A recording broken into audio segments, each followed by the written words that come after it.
ওয়ালাইকুম শাই, ওয়ালাইকুম আসসালাম ওয়া রাহমাতুল্লাহ। কেমন আছেন? আলহামদুলিল্লাহ। কেমন আছেন আপনারা? আলহামদুলিল্লাহ, আমরা সবাই ভালো আছি। আজকে ইউনাইট কনফারেন্সে এসে আপনার অনুভূতিটা কেমন জানতে চাচ্ছি। জি, আলহামদুলিল্লাহ, অনুভূতি অনেক ভালো এবং এরকম একটা প্রোগ্রাম খুবই জরুরি। আহলে হাদিসদের মধ্যে যে সাংগঠনিক বিভক্তি আছে, আমি মনে করি যে ইউনাইট টিভি এটা আহলে হাদিসদেরকে ঐক্যের ব্যাপারে এক প্ল্যাটফর্মে বসাতে পারে। কারণ এখানে আলহামদুলিল্লাহ সব গণনার বা সব সংগঠনেরই আলেমগণ আসছেন, কথা বলতেছেন এবং আলোচনা করতেছেন, কোনো ভেদাভেদ নেই।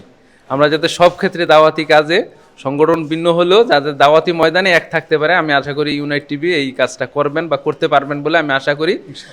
আমাদের যে পরিচালক ভাই স্নেহের আবদুল্লাহ বিন আরশাদ ভাই, ওনার যে প্রচেষ্টা আল্লাহ বলেন কবুল করুক, এবং আপনার যে কষ্ট করতেছেন আল্লাহ রাব্বুল আলামিন এটাকে মিজানে হাসানা হিসাবে কবুল করে যাতে আমাদের নাজাতের একটা পথ করেন, এই দোয়া করতেছি। ইউনাইট টিভিকে আগামীতে কোন পর্যায়ে দেখতে চান, আপনার অভিমতটি জানতে চাচ্ছি।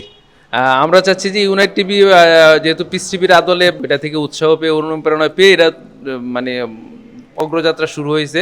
তো আমরা চাচ্ছি যে এটা জাতীয় পর্যায়ে যাতে অনলাইনের মাধ্যমে এটা যাতে একটা মানে এই যে আহলে হাদিসদের মাঝে একটা মানে আহলে হাদিসদের জন্য যাতে একটা প্রতীক হিসাবে, যা ইউনাইট টিভি বললেই যাতে আহলে হাদিসদের প্রতীক, সত্য কথার প্রতীক, ভালো কথা বলেন এবং সহিহ আকীদা আমল মানহাজ এখান থেকে প্রচার হয়, এইরকম যাতে একটা আমরা দেখতে চাচ্ছি, যাতে একটা পথ দেখায়, মানুষকে পথ দেখায় ইউনাইট টিভি, এটা আমরা আশা করি ইনশাআল্লাহ।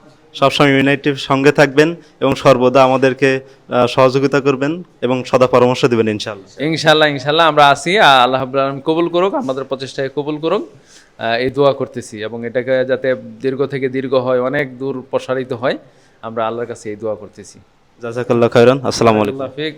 ওয়ালাইকুম আসসালাম ওয়া রাহমাতুল্লাহ।